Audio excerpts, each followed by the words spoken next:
Tired of build systems that feel like ancient rituals?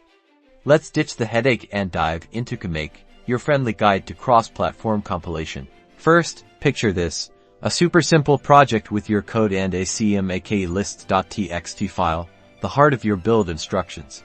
Open that CMakeLists.txt, and let's declare the minimum Cmake version you want to use.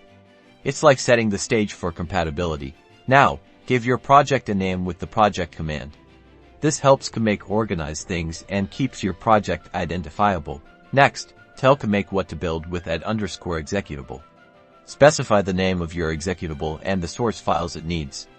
This tells Cmake, hey, build this from these files. Time to generate the build files. Open your terminal, navigate to your project directory, and type Cmake. The dot tells Cmake to look for the CMakeLists.txt in the current directory.